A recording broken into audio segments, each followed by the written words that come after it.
From what I understand, the doctors will basically decide game day. So right now, we're not anticipating, but obviously if he plays, I'd be fired up about it. If you're missing a physical deep threat like him, how can you scheme or create that with other Well, people? that's part of the deal you got to do is you got to figure out the best way to get some shots. And unfortunately, right now we haven't had a lot of big plays, and we need to be able to move the chains, but we also need to get chunks of yards, and right now we're not doing very well at that. How much progress have you seen from Phillip Brooks in that regard, being a guy that can help out? I think he's playing with a lot more confidence. I think he feels like he can make plays and has shown that he is a guy that can. The hard part for him still is he's not that long-bodied guy that you're going to go stretch the field with. Not that he can't, because he can really, really run, but he's still not that big target. How's the running game progressed in practice this week with That's one of the harder things. Now, when you take Jordan out of the mix and you take Malik out of the mix, now all of a sudden the run game starts getting squeezed because we don't have some of the ability to quote, stretch the field and or force someone to cover the back. I feel good about what our O-line's doing and what the tight ends are doing.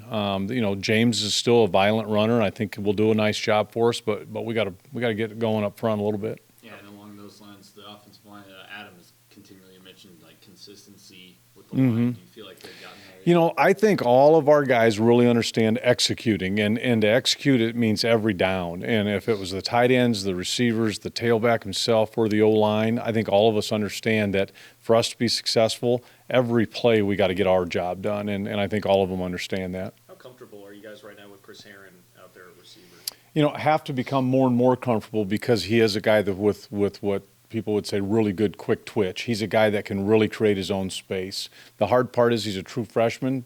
Some guys pick it up really, really fast. He's not been slow at picking it up. It's just that it's still all so foreign to him, also brand new, being a receiver when he really came in as a quarterback. Coach mentioned another true freshman in Keenan Garber at receiver on Tuesday. How's he come along the last couple of weeks? It's the same thing for him from the standpoint of it's Big 12 football. It's, you go out there with our corners who I think are really good players and you say, okay, there's times he does great things and you go, wow, and then there's other times where they lock him down and you say, hey, he's a true freshman. It wasn't that long ago he obviously was playing in a high school setting and now he's playing out there in a Big 12 setting. Is there anything special you guys need to do to run the ball against this TCU front? I think it'll go really back to just blocking the guy in front of us. My individual blocks, do I take care of my job? And because I don't think they're going to do a whole bunch of things that will, quote, fool us, but they're very, very good at doing their job over and over again. And it's obviously a tribute to who they are as a defense over the last 15, 20 years that Gary's been there, is they really understand their job and they do their job well. How different is what they do from a schematic standpoint from the three-man fronts that you've seen in the last? Quite a bit different. They're almost all four down. What is similar is their safeties are going to be in the run game. They're going to put their corners somewhat out on an island and play man-to-man technique basically, and then let their safeties be run player fit guys also. After Malik, who would you say is the best deep threat in your season? Crazy enough, just because of understanding how to get open and how to play, probably Dalton. And part of it is probably also that trust factor that Skylar has.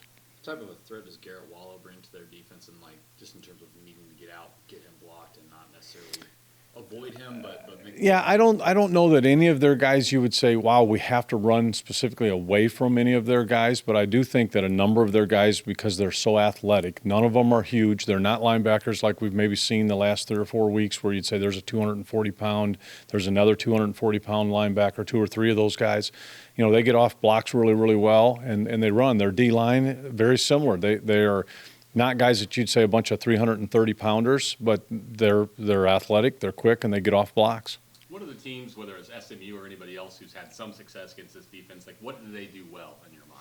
Well, a couple things. I think some of the guys were obviously going in what people would call tempo, going fast, up-tempo stuff.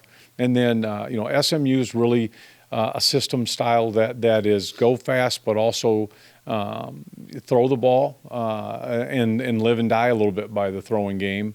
I think that there's a little bit you could take from all of the teams they've played that hopefully we can use. The hard part, though, is you don't want to be, quote, grab bagging and be all over the place. We still want to be true to who we want to be, and that's we need to be able to run the football. You had anticipate Joe Irvin continuing to have a large Yes, yes, he needs to, and he will. I anticipate him playing more and more reps as the season continues. What's been the main emphasis on the recruiting trail, given that you've had two weeks to get out and do some of that the last week? We're fortunate. We've got a number of young men committed. Probably the main emphasis is making sure that those guys are still in with who we are and believe in us. And then it's going out and trying to evaluate new guys, trying to get guys that we've already evaluated excited about who we are, and then finding new guys. Is there a certain position that? Oh, right now I think you would say that we're recruiting all positions. I don't think we're at a point yet in our program at this point where you'd say, hey, we're only looking for specifically this guy or specifically that guy. We need to keep trying to find the best players we can find. Sticking with what Kellis is talking about, do you notice any difference when you talk to a kid now than 6-7 weeks ago? You guys coached a game yet? Not really. It's amazing. I think we've done a really nice job of identifying guys that fit who we are. I think they understand what we're going to be and what we want to be. So all the phone conversations I've had have been extremely positive, and I feel great with them.